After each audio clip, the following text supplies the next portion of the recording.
Good evening, everybody. Welcome to Looking Deeper. Welcome to Wednesday evening, and welcome to the show. Hey, Sandy Herrick. How you doing over there, Dana? We're doing good. Everybody, if you're listening, no matter where you are, the chat room is open, and Sandy and I always welcome chat room chatters into our monthly radio show. Sandy, how's it going over there in New Hampshire right now? Well, it's slowly opening up, and I'll start on the good news. The weather couldn't be more beautiful. The black flies are out, which are not friendly, but we can dodge the bullet. I got myself into the pool for the first time for the season today, so this is the first of many. The top is down on the convertible, so life is good. And we're slowly coming out, and I have to say that the anxiety is shifting from, oh gee, I get to stay at home, to, oh gee, who's safe, who's not safe, who's got a mask, who doesn't have a mask, which lane do you go down, are you following the arrows, do you go in, don't you go in? So it's a whole other kind of rigmarole, and it's serious, it's a real deal. Well, it certainly is. We're not quite all the way open here in Michigan. We're still maneuvering that. We're not open either. Restaurants are still, sidewalk only. Okay. Yeah. It's an interesting time all the way around. And when I was thinking about our show this evening, I thought maybe we could talk about shifting into the next chapter of life. Because it is kind of a new chapter. I don't like the term new normal because that, whatever. Normal is what normal is to anybody. But it is a shift. It's a new chapter. It's a new something. What is it, Sandy? And hey, Del, thank you for joining us tonight, Del Marie. It's good to have you in the chat room. Oh my God, Del Marie. Hi, how are you? It's a fascinating reality check to the fact that we are all being held accountable for something that is happening to the world, not just an area, an idea, or a isolated incident. The world is involved with this. And, the world is involved with so many things: global warming, government, politics, interactions, war. But this is like a human factor that touches all the human beings in every culture. It's not an isolated thing. It is truly, we have to pay attention as individuals. And so it's also a great revealer. I'm going to start belching. Here we go. Excuse me, everybody that knows that I belch when I talk in spirit like this. It's the reveal. It's the great reveal, because nobody's hiding anymore. If anybody's got an opinion, it's out there. If anybody has a thought, it's out there. So whatever we are thinking, the reality is there is a counterculture to it. And it's important to know that it's there, and it's important to know who is thinking like you, who isn't thinking like you, how to make peace with it or have a conversation, or to be aware of the fact that there is danger because of the way of someone speaking around you or about you. It's that kind of reveal. Do you not agree? I completely and utterly agree. In fact, Todd and I were just sitting out on the lower lanai just a bit ago talking about this exact thing. It is a reveal. It's revealing some things that I didn't know about some of my acquaintances on Facebook, about their belief systems and, their thoughts about anything. And some of it's raised my eyebrows in curious ways and aha ways and holy crap ways. And there it is. Yeah. There it is. There it is. Mm-hmm. And so, the veils are gone. The moral code has truly shifted. And it is interesting to see what a moral code is to any individual now. And I am coming from that place of observation rather than criticism at the moment, because I feel if I criticize, I'm not listening. I have opinions, and I certainly have disagreements or my own personal thoughts that I can't be silent about anymore, Uh-huh. or realize I don't want to have a hostile stance, but I want to be self-aware and I would say self-protective, because I have a very sick person in my immediate situation of life, which is my husband, where if I go out and I'm reckless, I could bring home a disease to him that would kill him before his cancer does or anything else that's going on in his body. Mm-hmm. Which means, that to me is, how could I possibly do that? Mm-hmm. How could I possibly go out and see the cavalierness of people without masks, or their stride in their decision not to wear them, or they're invading space also? Not only are they not wearing masks, but they're invading spaces. So there's a maneuver going on. And I'm kind of aware that I could either provoke, dodge the bullet, or just make smart choices to avoid chaos, because there's so much chaos that I choose to really not back down, just not engage unless it's mandatory. Beautifully said, Sandy. Beautifully said. And so then I'm asking everybody to be aware of that, because right now there's so much blatant hostility out there, Mm-hmm. that it is, there are red flags all over the place that are blazoned. And this is not a new normal. This is a radical change. We're not coming out into the world with the confidence that we can be like we were in January. Right. That is gone. Right.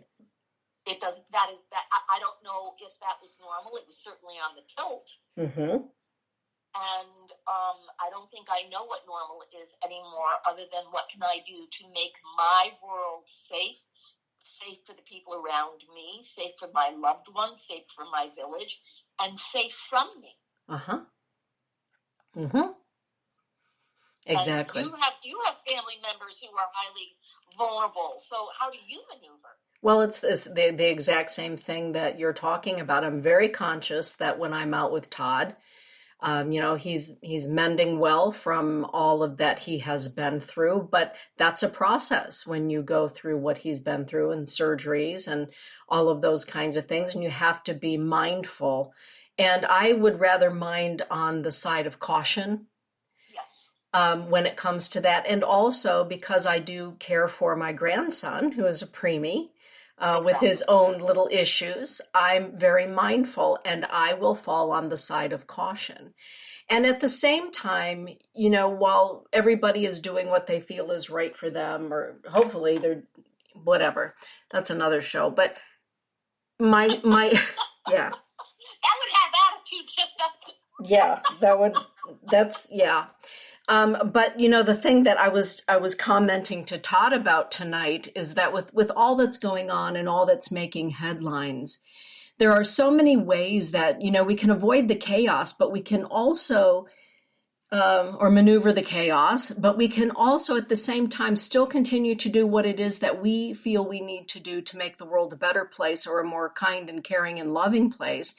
And he didn't realize until we talked about it tonight, on Facebook, for example, on my homepage, every time that I post my work with Gathering Thunder Foundation, I am guaranteed to lose connections or friends on Facebook every time. And I'm not bothered by it. I observe it. And every time... Wait a minute, my mouth hit the floor. Why? Well, because I think a lot of people have a problem acknowledging need, or maybe acknowledging that they don't have any need of participating in helping with a need. You know what I'm saying? It's a lot of people just want to live in their own private Idaho, whatever that is. And I rattle cages every time I post something about Gathering Thunder Foundation on my own personal page. I rattle cages every time I post something about Gathering Thunder Foundation on Instagram. I always watch the numbers fall. And I don't know if that's a personal, bias that people have about the work that I'm doing, the people that we're assisting, or if it's the bury the head in the sand, whatever the reason happens to be. I acknowledge that whatever I'm doing during the course of all of this, with everybody going about their business, that challenges people. It challenges people. Well, if I could be so to reframe it, it speaks to how do they want to be involved, and do they feel that because they may be friends with you or on your page that there would be an assumption that or expectation of them to participate, and they choose not to have that as something that they do. Exactly. And there is that. And I have never heard or seen or witnessed you oblige anybody. Never. Just so anybody, and I'm going to put that out there straight and forward, because I would say that what I just said about the assumption that you're doing one thing, and therefore on the other side of this, you have this incredible place of devotion, and you also have an incredible place of humanity. Who you are in your humanity offers to the Gathering Thunder Foundation. And there is that subliminal thing in people I have witnessed and seen where, which do you stand for? Are you attracting people to do something, or are you doing something to attract people? And there's that place where if people feel you are obliging them, or what would you think of them if they did not participate, it does show who they are more so than who you are. Yeah. And that's why I simply observe it. I watch it. And it could be, a sense of obligation that they have, and clearly don't know me well enough to know that what you just said is very, very true. But there are ways, I think, in our own lives while all of this is going on that we can. We don't have to participate in the chaos to affect change. I mean, don't you agree? We are so chaotic. Yeah. That is the new norm. Chaos is the new norm, and change does not come unless there's chaos. Yeah. And how do we, obviously, let's talk about the subtlety of this. You posting something that would have people go, oh, I'm not in agreement with that. Then you would be creating chaos to that need for them just to be involved with something that's soothing and pacifying, or even that, nurtures them in some way. But this would be something that says, oops, I don't want to be obliged or obligated or involved. Right. So therefore, the chaos is your choice of passion has a spectrum that is very vast. Yes. And right now, almost everybody that's doing anything that has any kind of forward thinking is asking for a donation to someone for something, even if it's to feed the children that are at home that can't get fed because they're not going to school. Right. And what about George Floyd? Right. I mean, we're watching some inhuman things start. Now, this is not a judgment. It's the same thing. We're in a dangerous territory tonight, so thank you for opening up the can of worms. There is this place. You're welcome, Pandora. You're kitty. Uh-huh. What I'm watching is how inhumane we really are, and where our lines are for what we will or will not do to participate, what's ours to do, what's not ours to do. I'm feeling the vibration right now of some energy inside me, knowing that this is not standing on a soapbox, but it's certainly standing up on a box that says, aren't we amazed by who we really are? Yeah. And this is such a potent time of discovery. And again, I am not judging. I'm observing. I do have feelings about it. I'm not judging. I'm observing, and I'm observing my own opinion about it. That's a good way to put it, Sandy. Self-observation. Exactly. Yeah. Yeah, I've been doing that too. Why do you think that way? Why do you feel that way? Why does that jack you right up and out of shape? Exactly. What is that? I think, and everybody that's been in quarantine has had to observe that within the intimacy of their own family, which they probably haven't had to do in years because nobody's at home anymore. Mm-hmm. And so to really be at home, to be locked in, unfortunately, spousal abuse spiked. Yes. Divorce spiked. Yes. We're finding out we aren't involved with our spouse, so we're finding out we are involved with our spouse. Mm-hmm. We're allowed to meet each other on a very different level. Right. Because you can't walk out the door and escape. Right. We can't escape from our feelings. We can't escape from our routine. We're all in withdrawal. And if there's anything I know, when you're in withdrawal, life's a bitch. Yeah. What are your thoughts, Dana? Well, there you have it. Well, one of the things that I was just sitting today with Easton, and he was sleeping, and I was watching him and catching up on emails and text messages and all of those good kind of things. And I was thinking to myself, so Dana, what are you going to bring out of this? Right. What are you going to bring out of this thing that we're in? And I think I've concluded that I'm going to keep on keeping on.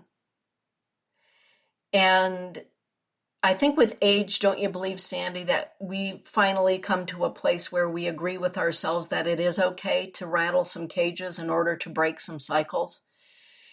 And that's kind of over these past few months, breaking of cycles, personal cycles, childhood cycles, breaking those cycles and doing the best that I can with what I have to bring the good stuff forward, to do the work, I guess, and to be okay with the fact that you rattle cages. Well, rattling a cage is something that just being a Scorpio does. You and I both know that. Yeah. And in this time, there is such an opportunity to self-reflect, to look in the mirror, to bounce off the wall and find out who am I if I'm not distracted or using whatever my addictions are, even if it is, tapping my toe on the floor way too much and annoying everybody. It's that ability to look into what is the quality of our life. And so you're reflecting on it in such a beautiful way, because I'm in agreement with that in myself. It's whatever is nagging at me that I really realized in the quiet that voice really can stop, because I choose not to listen to it anymore. Mm-hmm. Because I really listened to it. Yeah. And had the conversation that closed the conversation. Right. And opened up new conversations. And that I am forever blessed, graced, and grateful that Bobby and I have had this time together, that he did not go down to Florida just before the doors got locked, because our relationship would be so compromised. He would have been down there in a lockdown. I would have been up here by myself. I would have been thinking in my world very differently than us being together thinking in our world. And so it literally brought our marriage to an incredible new level of joy, Mm-hmm. which we did not expect was going to happen, and yet we were fighting for. And that's the blessing of Kova for us. Mm-hmm. And the newness of, oh my God, something left because we found what we really have. I believe that's what you're talking about this is the stuff we were fighting for, and we won't barter off of this. Mm-hmm. This will take us forward. Mm-hmm. Nothing can compromise this. Right. And the goodness of it, it's like, well, how does this walk out into the world now? And again, I had a conversation with somebody the other day on the work is so important to me. Mm-hmm. The work of spirit, the work of personal development, the work of bringing grace into the world. It's more important now than ever. Right. And even if the vocabulary has to change, so it's not, well, I'm being spiritual. I just want to be a damn good human being. Right. And authentic. Yes. I think you're describing Sandy being authentically Sandy. Yeah. Whoever she is, this is it. Yeah, exactly. Lady Hawk, our beautiful friend down there in the Lone Star State, is saying, she's talking about breaking cycles of entitlement and having respect for people in their space, you know? Well, there's a lot of people that have gathered the entitlement corner right now, and they're very self-entitled. And it's, and that's the other thing that's happened is the incredible righteousness that's out there. I just put it on Facebook that, there's a righteousness out there right now about what does freedom really mean. Mm-hmm. And that's a very fascinating conversation also. Yeah, it sure is. And, as Lady Hawk is saying, it boils down to personal responsibility and how our actions affect others. And I think that is a beautiful way of saying that, we are connected to everything. And what we do is not done in a vacuum. No. It isn't. And the other thing that I've known for a very long time is sometimes when we're doing the authentic thing that feeds our soul, haters are going to hate. And it doesn't matter. If you grow roses, there are going to be people allergic to them or that only see the thorns in them. Right. It doesn't matter what we do. So the passion of our authenticity and helping to make the world a more compassionate place, active compassion, there are always going to be people that will try to take that away, knock it down, belittle, criticize, gossip. And I think a lot of people are saying, okay, I'm up for that. That's fine. They can do that. I'm going to continue. With fill in the blank. Because a lot of people before would back down, Sandy, for fear that somebody would criticize them. Well, criticism has been around since the beginning of time. Yeah. And so I'm always in full admiration of someone that can listen to a critique and still be who they are, mm-hmm. knowing that somebody becomes who they are because they're entitled enough to critique. But what are they really critiquing? Mm-hmm. It's why would someone be so offended by something? What stirs us to be different? I'm aware that what I have been doing my whole life has stimulated not just critique, curiosity, and also judgment. Yes. And so that keeps me on the move. It keeps me on the run. It keeps me going to the different areas that I am willing to go to in order to be who I am, discover who I am, and my life is different. And I say that from the beauty of the horror of my own experience of there was no normal for me to fit into. Mm-hmm. I wasn't going to be someone that lived a normal life. I was bounced out into something that was normal for me, and I had to figure it out and get used to it. Right. To the point when if things got too blasé, it was like, well, that ain't normal for me. I think I would stir trouble up. Right. Only at a subliminal level, certainly not consciously. Right. Exactly. And then the universe would move me, or spirit would move me, or the people that said you got to leave would move me, or I'd say I got to get out of here. Something would activate the change. Mm-hmm. And I think that's what Mother Nature has done right now. She sent us to our rooms and said, if you aren't going to do something different, I will. Right. Well, yeah, Mother Nature has a wonderful way of assisting in our own personal change. That is for certain. Del Marie is sharing on our chat room, or in our chat room, Sandy. It saddens me to see the people being real evil. Hate is seeping out during this chaos. Yeah, evil's face is right there, and there it is.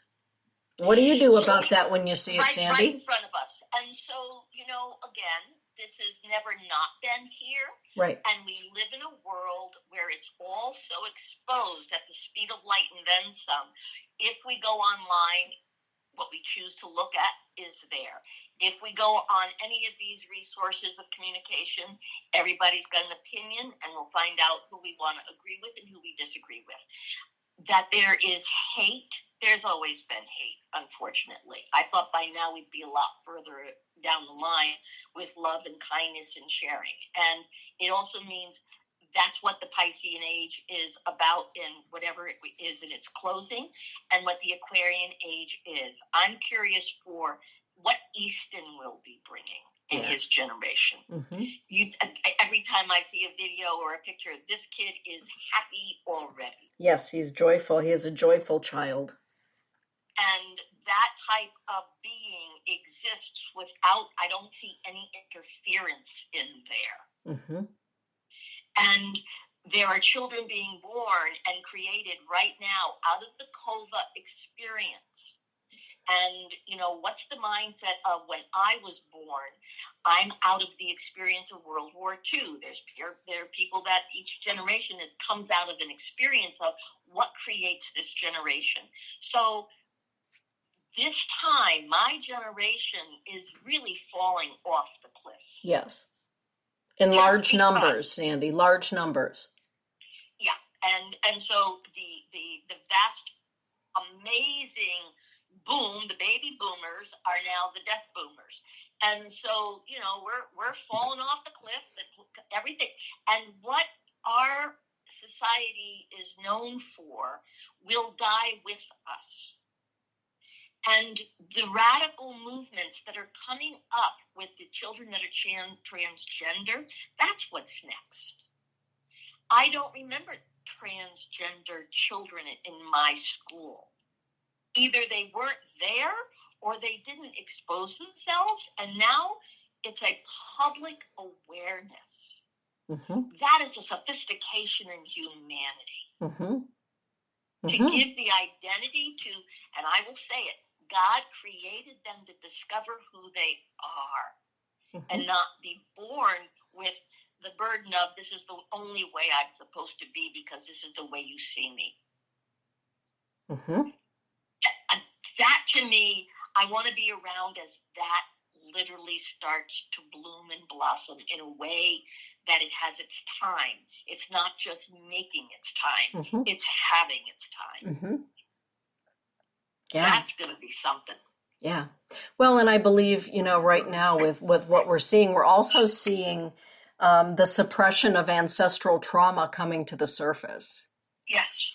And so I believe Describe that, because not everybody would understand what you're saying there. Ancestral trauma coming to the surface. So the memories of trauma that we bear within our blood and within our bones from our ancestors, and any of the unresolved traumas that went to the grave with them. I think some people right now who are shocked by maybe how they feel, or they don't understand how they feel, it could be that they're feeling the experience or the opinion of the ancestral line.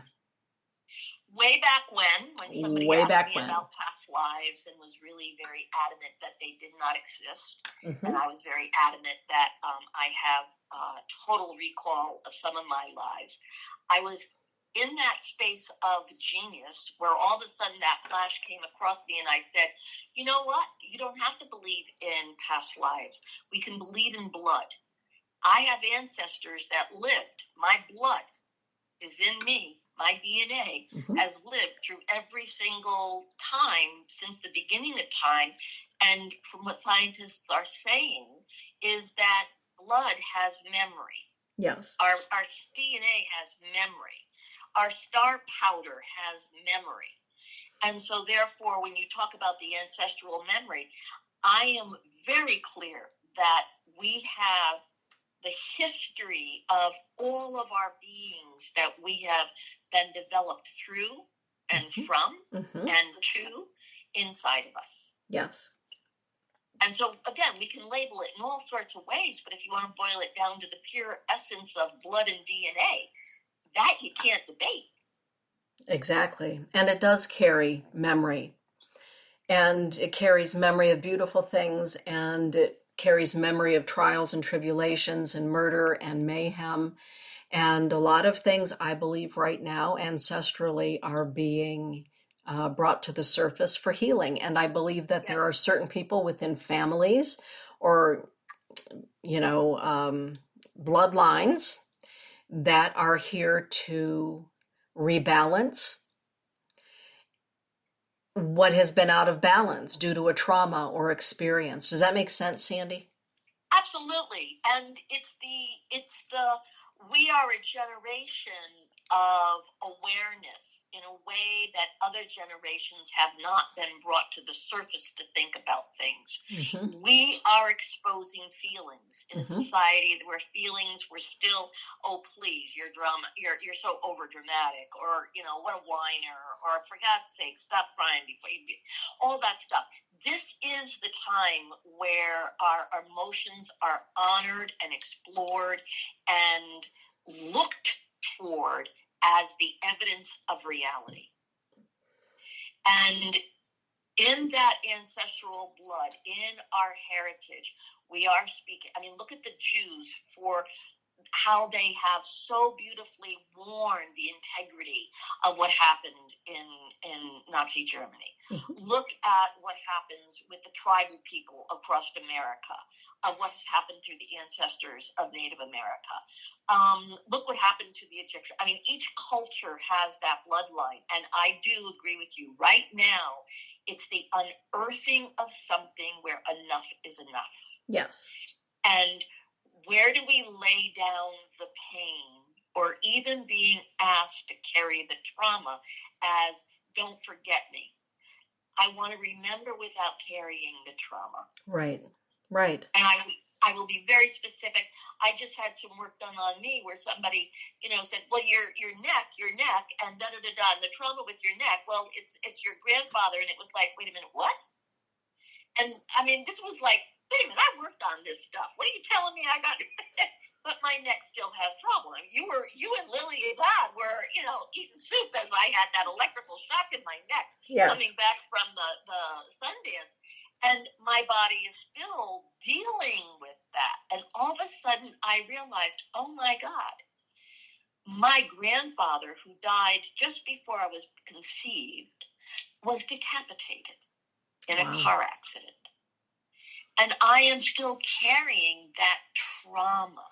And it was described so beautifully to me by this wonderful person who had a very different sight than I've seen anybody have. And it was like, where are you going? What are you doing here? And it was like, oh, in my heart of hearts, I have carried that for him and my mother. It was very much a part of the foundation and the ancestral work that I did even in becoming a psychic or an intuitive in the first months and year of me really coming into this work of the Star Puzzle. Okay. So I didn't see it the way this person was describing it. But when she said that, it's like, oh my God, I can come out of this time in this sequestered experience and lay down my mother and her father in a very gentle way, that the child in me, the young woman in me, the daughter in me, the grandchild that yearn to know, and you know this from your own experience, when you yearn to know someone you know existed before you and you can't touch. Yes. You carry them in you. Yes. Because you want to be carried by them. Mm-hmm. Absolutely. Yeah. And we cross some boundary of energy out of love, but we don't know exactly what we're absorbing. Mm-hmm. And then it's that place of how beautiful when all of a sudden someone sees and says, you can rest that burden, child. Mm-hmm. You can put that burden down. Put that down. And it was all out of love. Right. It was all out of love. Mm-hmm. Put the burden down and begin to focus on the blessings. Exactly. Laying down the burdens and picking up the blessings. And Del is sharing that this time we're in is kind of like the time of the trickster, or Iktomi, grandmother's spider, that it does have to be seen. These things need to be seen. The truth needs to be shown, so that, if we should and can change, we've got to keep sowing the seeds of compassion for hope and peace for the greater good. And it has to be revealed, because if it ain't revealed, you don't know. And I think that, it's being revealed with the traumas, the pains, the opinions, the experiences they're being revealed within us. And I think that's the ugliness maybe that we're seeing coming out in people. And social media is a wonderful platform for so many people who get to be, somewhat cloaked, right? In that, but we're seeing it, and we're seeing it within ourselves, I believe, to greater and lesser degrees. And it's telling us you got some work to do, and we can only be responsible for ourselves. And that's a hard one for so many people who have a heart of compassion, because we want to fix it. We want to fix everybody and everything. And the best that we can do is to begin with ourselves. Right.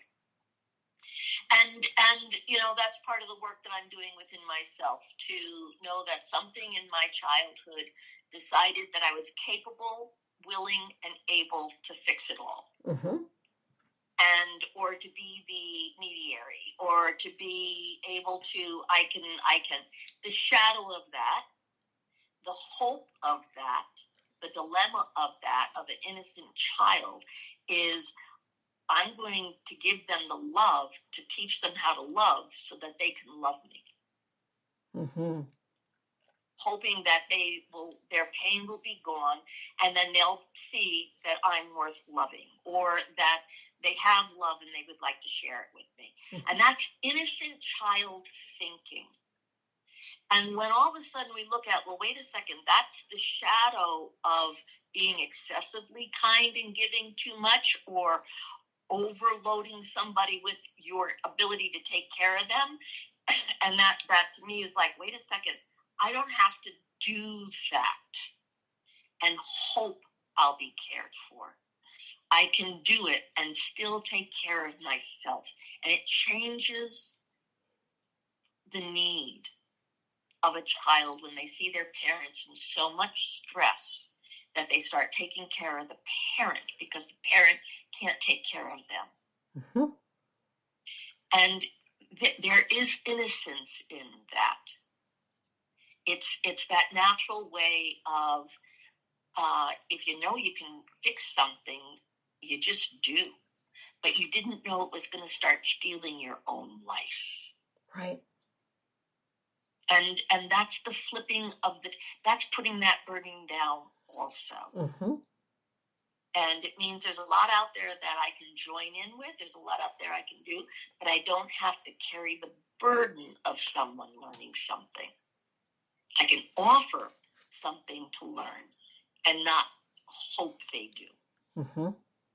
But put out the intent of, what is it that I am serving? What is it that I'm giving? Mm-hmm. I mean, some of my great disappointments is to find out I've done a whole bunch of stuff and people go, they're not even grateful. Mm-hmm.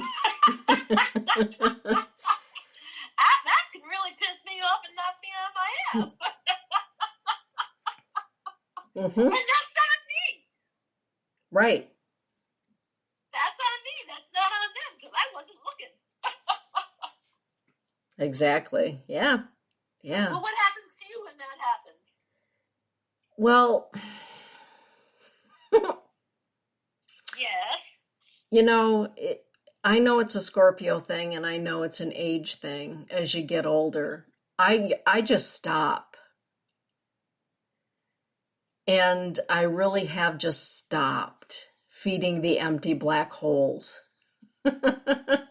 um, in my life. And for some people, that's been very disconcerting. How come she's not there for everything? And, why isn't she giving, or whatever it happens to be? I've learned to just stop. And I've learned a whole lot of things in these past few years, but I think it was just preparing me for what's right now. Right. And for myself, I've learned that, there are only so many days to our life, and I like to have fun. I mean, you know me. I love an adventure. I love to have fun. I'm one of the funniest people that I know when you know me. But at the same time, I'm also very focused. And I do understand that there is a reason that I'm here, and it's not just to have adventures all the time and not just to have fun all the time, but I do have a laser sharp focus about the effect that I want to have on this grandmother Earth while I'm here. I'm laser sharp about that. You were talking earlier about, I knew I was different growing up. I was different because, number one, I'm adopted. That makes you different. And it's not a lack of love or anything by an adoptive family or that kind of a thing. You just know you're different. And I also knew that I was different because I could see, and I was old and I knew it. And I could see spirit, I could hear spirit, I could be with spirit. And so, even though I was still running track, playing softball, playing field hockey, all those wonderful things, I still knew that I was different. Not better than or anything like that, but different and old. Old in my soul. I've always known that. And the older that I get, I guess the less willing I am to put up with bullshit, just to put it out there, and realize that in and amongst the having the fun, I also came here to do some things. Doesn't mean that I'm ever going to be Oprah Winfrey or any of that kind of a thing. That's her job. I don't get to be Stevie Nicks this time, dang it. But you do know how to dance. But I do know how to dance. And right? And you play mean air guitar. Yeah, I'm just cool like that. But at the same time, I don't want to waste this opportunity. And I don't want to waste the opportunity for whatever the ancestors are asking me to do on their behalf. And I'm not going to waste the opportunity to bring their wisdom through me to affect a change in this great shift. I think we're in an amazing, great shift. Right. And we can have fun and we can be human and we can not put up with the BS from people and self-entitled people, self-absorbed people, whatever. We can do all that, but at the same time realize there is a purpose for all of us. And maybe the purpose is to be the best, just to be the best, most authentic you that you can be without being an asshole. Right. I know my greatest feeling for years is, please, God, don't waste me. Yeah. And in turn, that is, Sandy, don't waste yourself. Yes. Bless me. And there is that devotion, and I never really answered when you get older. there is that place in Get Older where the hormones are no longer acting out in a certain way that they do when you're younger. There's, we don't need the same stimulation. The stimulation becomes different. I'm not learning something at some level. I'm using the wisdom from what I've learned. Even though I continue to learn, the wisdom starts to mix in. And the wisdom starts to edit.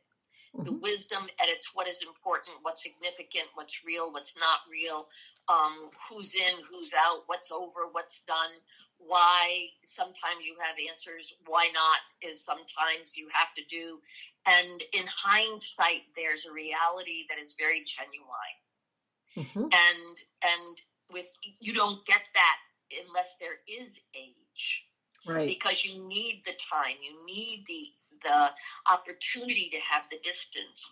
I mean, how many people have you counseled that have been in the thick of their grief or the thicket of their despair or in, I need change, and they're so in that moment where they can't see. And that glib statement of time will heal all things. Well, you do need time to develop another perspective. You need time to grow up. You need time to mature. You need time to ripen. You need time to appreciate the fact that you're even alive. Yeah. Yeah. And to appreciate what life really means. And, for me, that joy of life is I still got the top down. I got a red convertible now, and I'm bouncing around like I did when I was 17 years old. Right. And, that person, and, she never left me. Yeah. That 17-year-old young woman, never left me. And I'm grateful that she's not sour or she feels she still can't come out and play. Yeah, exactly. And whoever I am at this age is still very youthful. Yeah.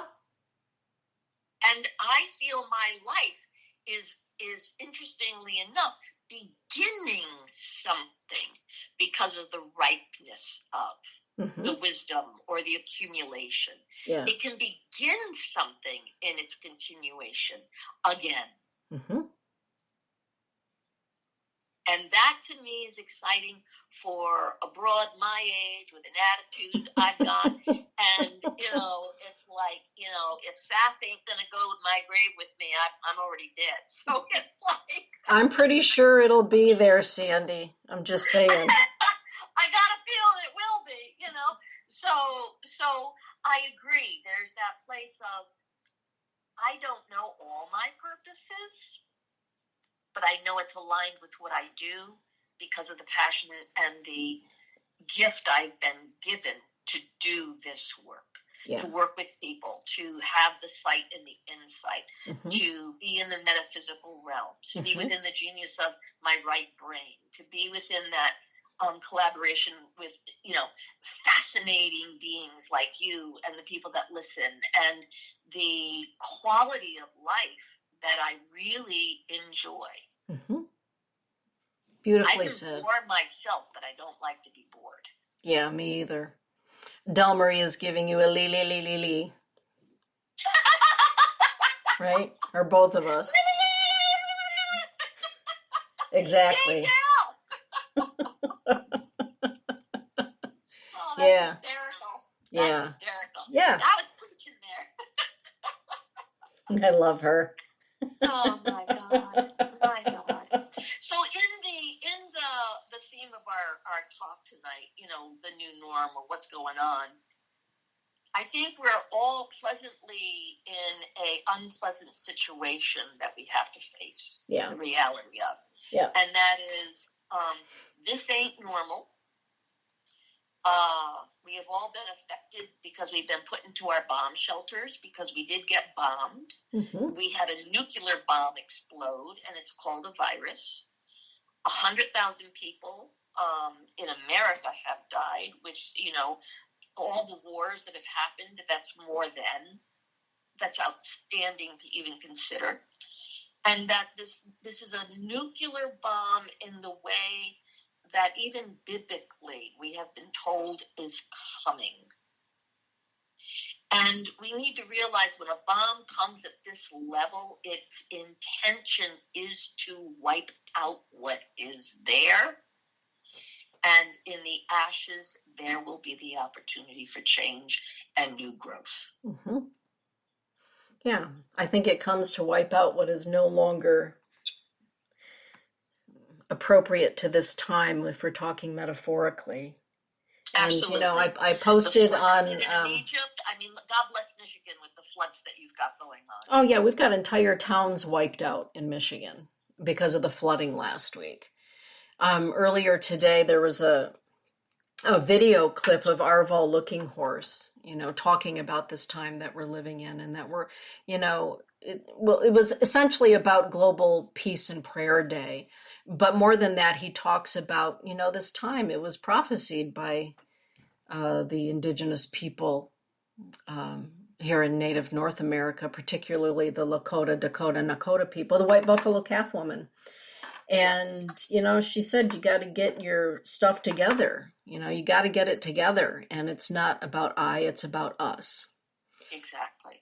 I just started listening to that before we got up together online, so I'm going to go back and finish it. And, the imagery in that video is just absolutely beautiful. It is. And, since the day I've met you, we've been talking about White Buffalo Woman and what the reveal of her is and the feel of her.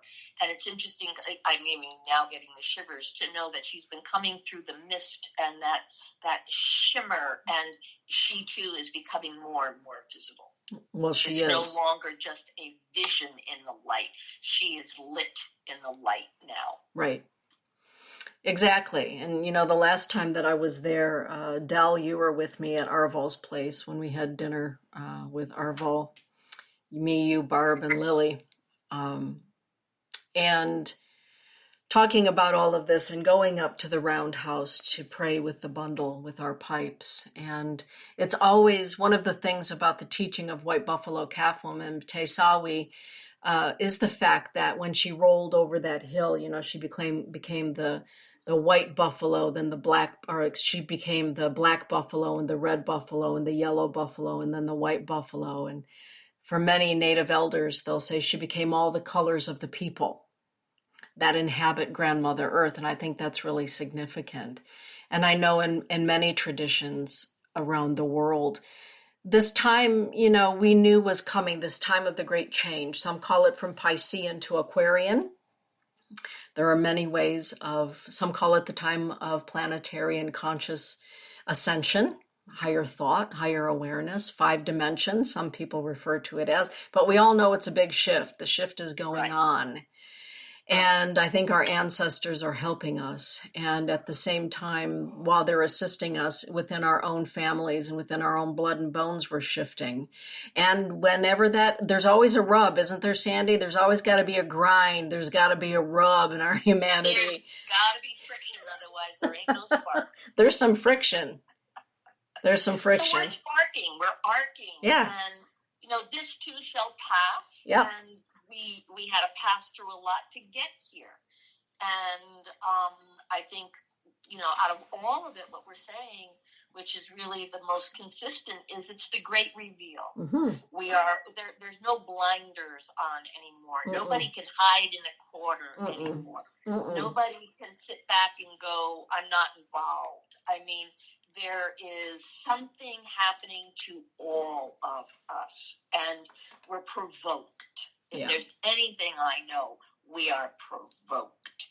And when we are provoked, we start to move, because it takes us out of that place of being sedentary or mindless, or it hasn't affected me, so why bother? Mm-hmm. Or what's over there can stay there. Well, it's moved into all of our homes, into our country, into our towns. And so the great reveal for me is an opportunity for us to see what not only the universe is showing us, but what we have to look at now to be truly a human being species rather than just an individual. I like that. And hey, Sandy, have you noticed any changes in your dreams? Oh my God, I have got space in my dreams. I've got, the other day I had a dream and realized that my whole dream turned on itself. And it was like, wait a minute, where am I? What am I doing?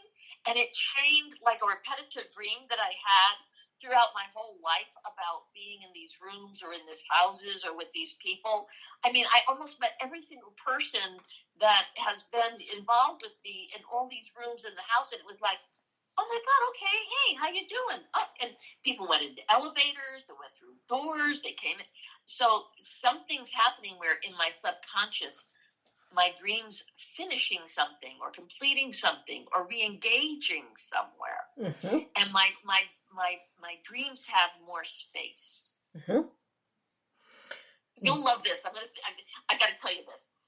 Guess what I binged over the past few weeks? Schitt's Creek. No. I love Schitt's Creek. Oh, I love Penny Dreadful. I know it. So it's like the last time I saw that, I was with you and Todd and watching TV, and it was like, oh, no. I was not ready to deal with what that dear girl had to do. And it was like, no, sorry, this is way too personal. Been there, done that. I don't need to watch it and giggle. I'd be scared to go to sleep. Well, Bobby and I binged it literally, and everyone was like, oh my God, the turn of the century in the 1800s. I know I was there. And this, and I mean, that girl, it's like, the only thing was, I'm sorry she had died. Yeah. At the end of the way. But it was like one of those things where something faced all that. Mm-hmm. And so when you say, is there something different, to be able to face all that, it was, someone wasn't making up stories. Mm-hmm. Somebody was recording history. Exactly.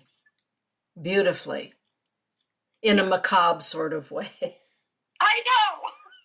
You know how It was hard work being her. I know. You know how I enjoy film noir. I know. Well, your teeth are a little bit longer than mine in that. I go, no, I want the covers. Oh gosh. Well, Dell is saying that she's been having dreams in which her father has been coming to her, almost as forewarning. The other night for myself, I've been dreaming a lot about family members.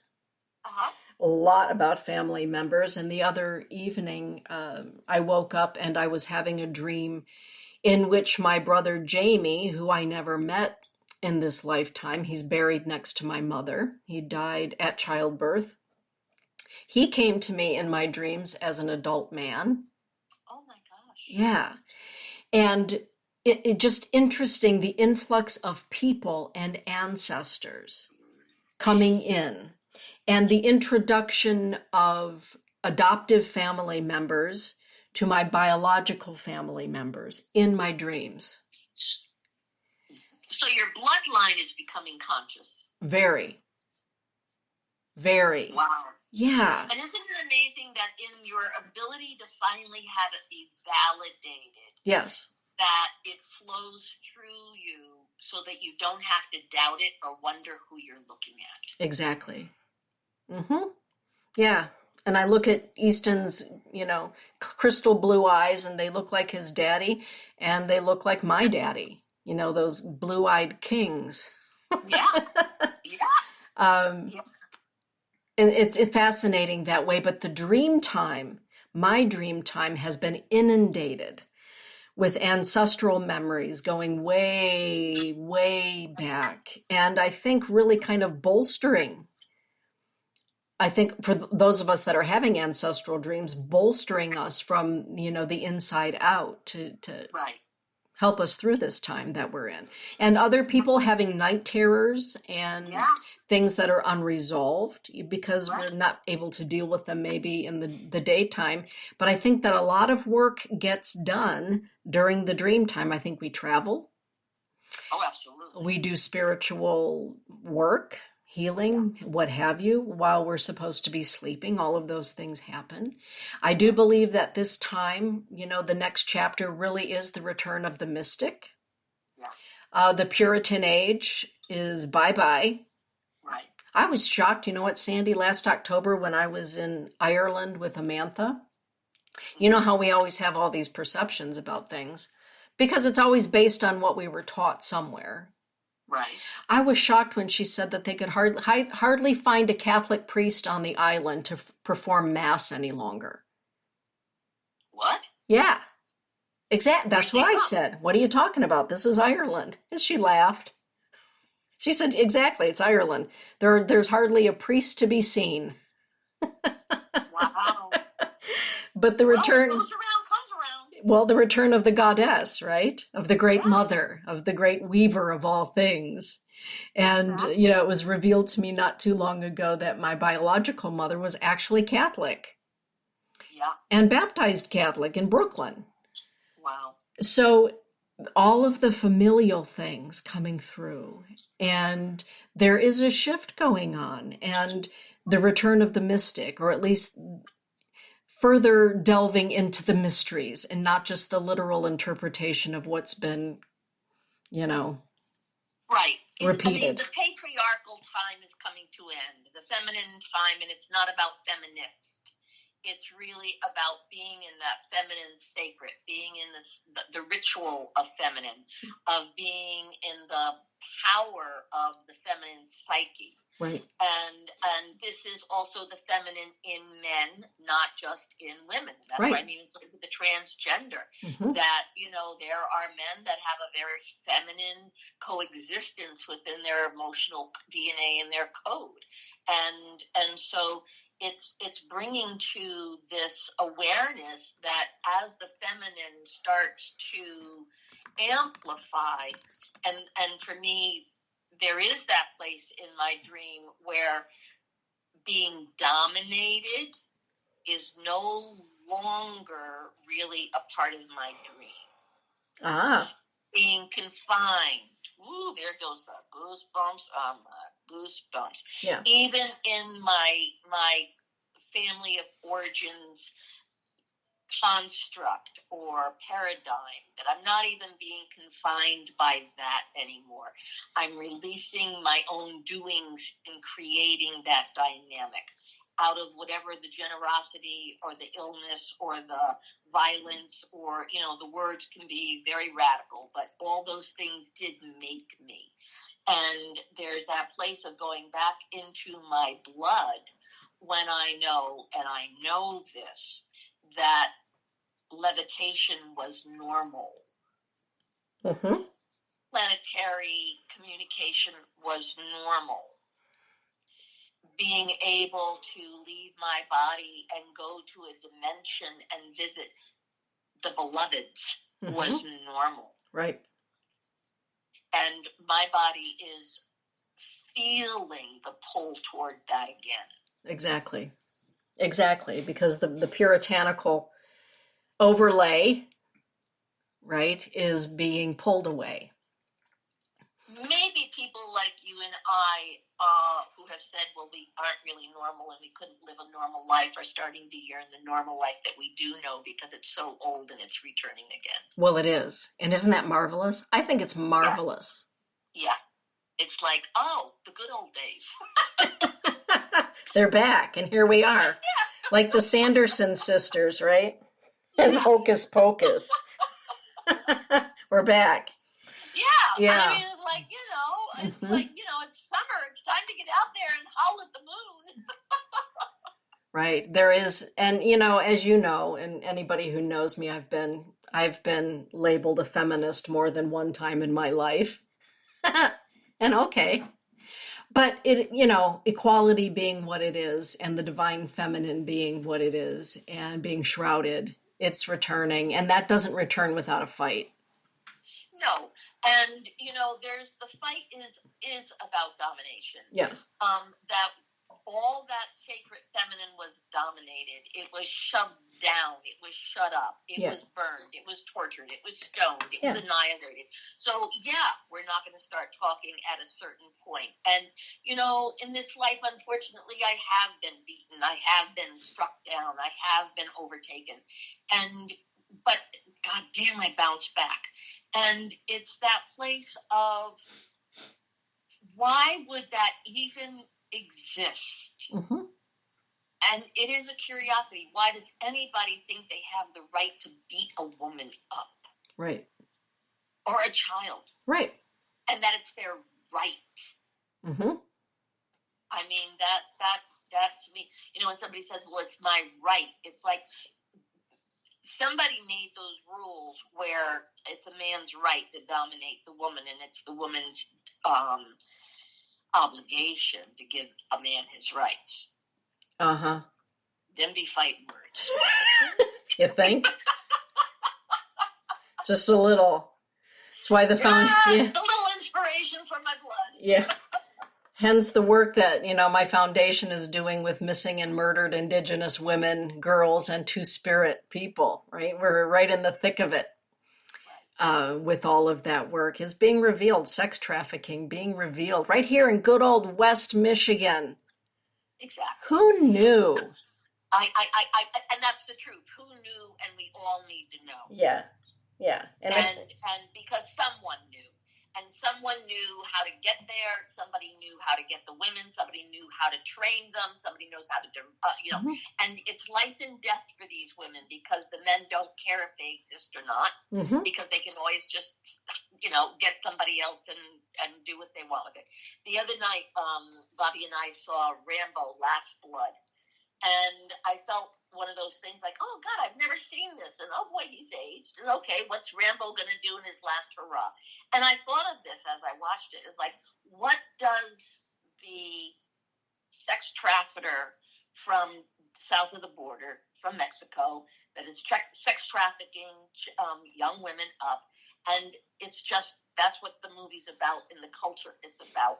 But what does any man think when they watch this? Mm-hmm. This is Sylvester Stallone kicking a macho, I'm the biggest, fattest ass in the whole world, and I'm going to go out there and I can't save this girl, but I'm going to kill everybody who touched her. It's like, it kind of made me speechless that, number one, that would be his swan song for Rambo. But beyond that, it's like, what the hell are we doing? Right. Yeah, human trafficking, right? I'm a product of human trafficking in one way. Yeah, I am. So. And you're lucky you were put into a safe enough home. Yeah. Right. So, Sandy, what are you going to take into the next chapter from the chapter that we're walking in right now? That whatever I've got, I'm giving. In that way of respecting myself, respecting others, seeing what it is that needs to be respected, to bring whatever wisdom I have to a forefront and teach, to be available to those that choose to learn, and to be wiser in my own self-awareness about something in my fragility not being desperate to give, or desperate to be seen, or desperate that I get to live my life before I die. Mm-hmm. That I surrender into something a bit more gracious for me. Mm-hmm. And I say that out of the courtesy of, wow, now that the final stretch is before me, I don't have to be as anxious that I hope it gets done. I'm willing to do it in a very different way. And it is because I'm older. I can lean on what I know rather than hope I figure it out.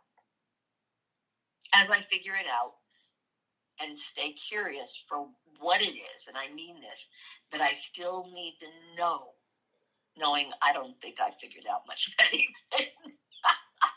Other than pay attention, Eric, pay attention. And I figured out a lot. But that I think I take into the next with the credibility of my own personal credentials of being a human being. Beautiful. That's enough. That's beautiful. Thank you. Mm-hmm. And you?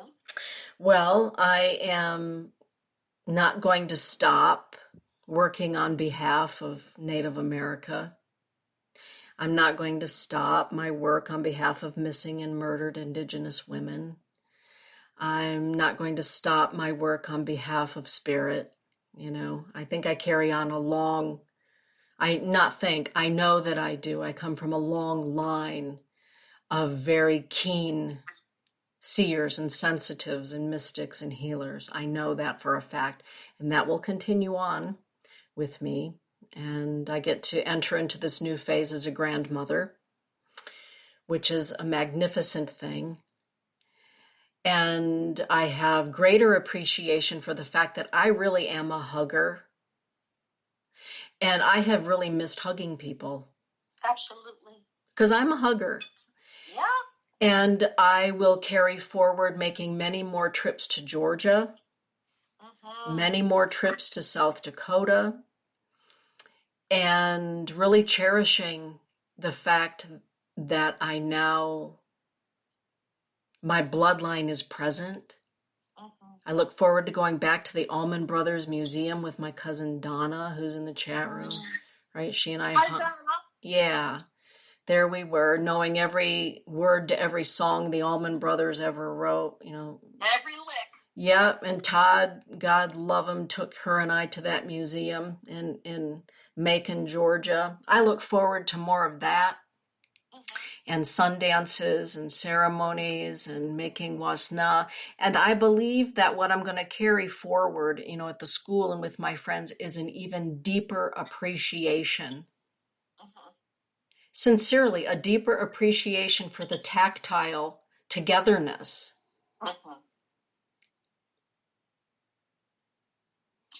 That to me is really the sacredness of it, to appreciate the fact that we're all very young, but we are way, way, way, way ancient wise, and to unveil that for each other and with each other. Yeah. And to have the integrity of knowing, in my own appreciation of what's next, to bring the depth of what I have been taught by Spirit, and to be able to have the profoundness of it be the legacy. Yes. That is traceable and trackable, not as there's the future. This is the continuing road from way back there. Which is all happening now. To over there. Yeah. Yeah. Which is all happening as we speak.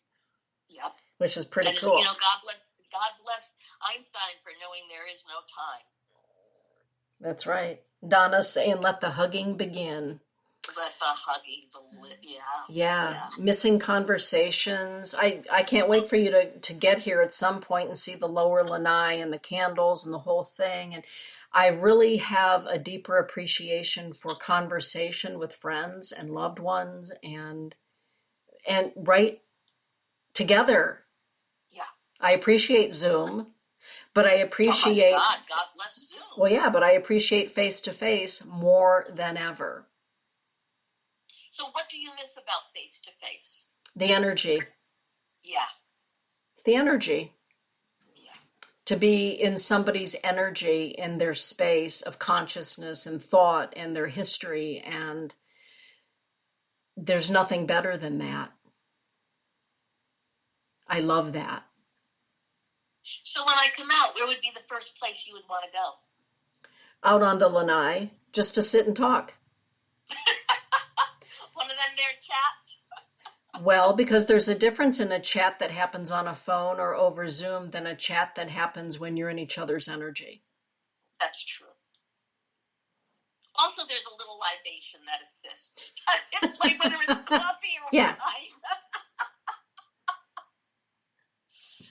Well, there's that, I'll say in this way of what I miss in being in your presence is to be able to watch your face describe what it is you're saying, even more clearly than your words. Mm.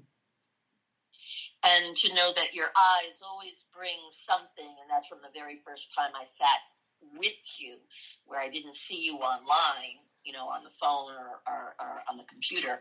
It was being in the presence of your eyes and knowing that your eyes speak a language that is different than your voice. Mm.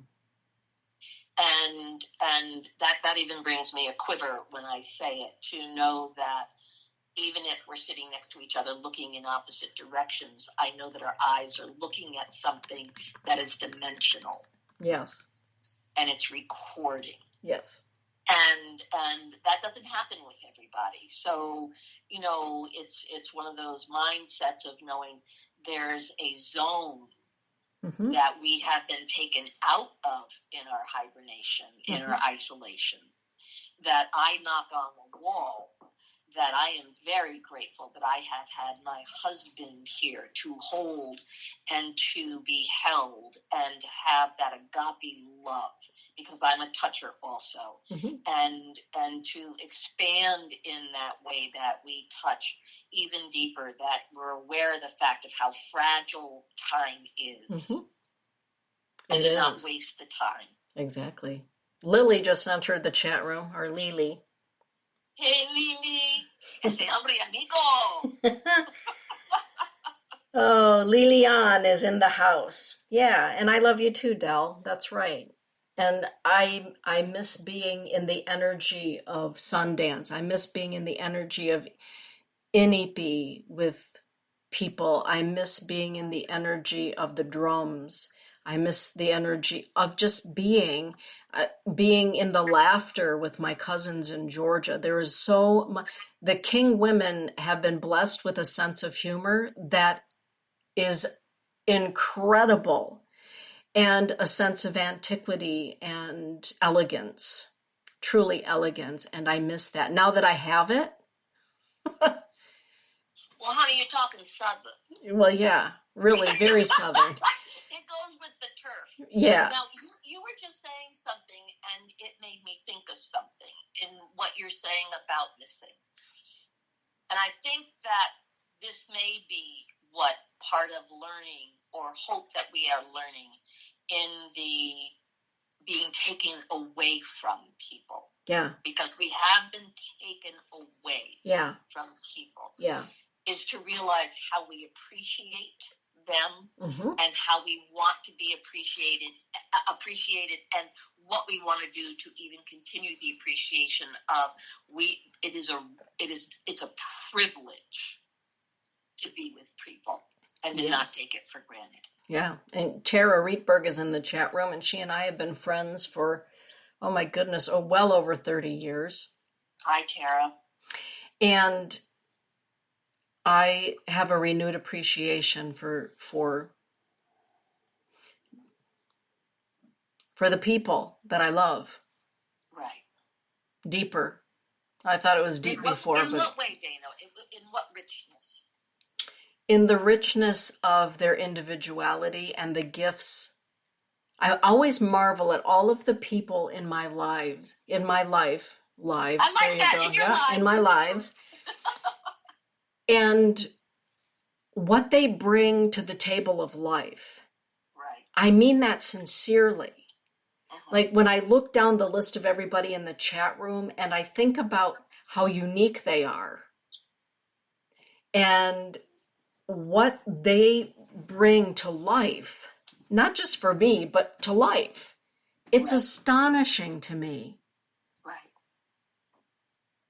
I know you think the same way.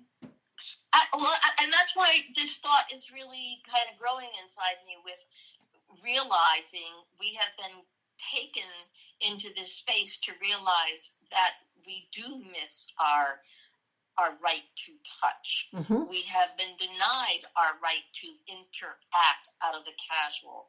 We have been given the opportunity to go into a withdrawal from what we've been taking for granted, or we didn't know what we really had, even though we had it. And in that itself, there's the appreciation of, and I mean, even within the women that I'm working with, it's like, what will we do? Or do we have the right to touch somebody? Right. And, the other day it was like, our ring bearer came, and now he's 21 years old, and he's sitting in front of me, and he's like, he's out there hacking at the world and being so incredibly raw and finding his way, and he sat on the deck, and he looked like a lost child that just, well, he came from the farm after milking the cows and making the cheese, literally. It's like, all I wanted to do was grab him, and it was like everything inside me said, I'm just going to cut your hair because you look a little wild. And I got my scissors, and I just tackled him. And it was like I had on my mask, but it was like, I can't not touch this child, this human being. Mm-hmm. And so, to cut his hair, to do this. And it's the first person I touched beyond. And it was, I have to. Mm-hmm. And then at the end, I hugged him. Mm-hmm. And it's like, you know what? You've already been in my space. We've had our masks and everything else. You have your mask. It was so natural to just officially hug and say, okay, I can take my clothes off. But it's like the beginning of meeting humankind again, Dana. Yeah, that's a good way to put it. Oh, and by the way, Easton will have his formal naming ceremony next spring. He'll be receiving his Indian name from his grandma Dell. And so it's going to be a formal naming ceremony in the Lakota tradition. Where are you going to have it? Here. Sign me up. Dell is coming on out, and Barbara and Cheryl, and she's saying, hey, bring up the relatives from Georgia and all other far-flung places, and hopefully Ivan Looking Horse, is able to come with them and perform the ceremony. So it'll be a traditional naming ceremony for Easton. I claim the red couch. We all know you love that red couch. Don't you dare move that couch. And I blend. I wear my red bathrobe. I'll just blend. I dematerialize when I lay down on that couch. Yeah, you do. And yeah. So all we need is coffee, wine, and that couch, and I'm fine. Well, I will put that down on my calendar for when and if and how. That's going to be astounding. Well, I hope I'm officially invited. Let me just barge in here. You're officially invited. Thank you very much. Mm-hmm. Oh, my God. Yeah. I feel like I helped channel that child through his womb. Exactly. So Grandma Dell is helping to put that together. And who will be naming him? Well, she's named him, and she's received his name, but there has to be the appropriate ceremony that goes with it. Exactly. And so Grandma Dell, his Unchi, received that name from Spirit, as native names are received in that way. Oh, God, Dell. And, Elise is very close to her Auntie Dell. And so it will be a very traditional ceremony with traditional foods, and so there'll be a blanket, there'll be a quilt, all the good things. He already has received his star quilt. Oh my God! From his grandma Barb and his grandma Dell. So now is the spiritual ceremony. Yeah. And all I can think to myself is Grandpa King would be so happy, in that Cherokee bloodline. Grandpa King would be so happy to be there, and Grandma King and her bloodline, the Seminole people, the Creek people. And here he is, a product of both of them. Wow. Yeah. Talk about ancestry marking time in the new beginning. Exactly. Yeah. That's unbelievable, and amen. Yeah. Oh, that's going to be a time that's beyond time. Yeah. So, Sandy, we are well beyond our hour, and wrap it up, honey, because you're so good at that. Oh, God. Well, in the quality of what is new, what is next, what is normal, is for me the opportunity to decide, discover, and be aware that we are joining something that is so unfamiliar to us that this is a wonderful opportunity to introduce yourself into this incredible space called our world, your community.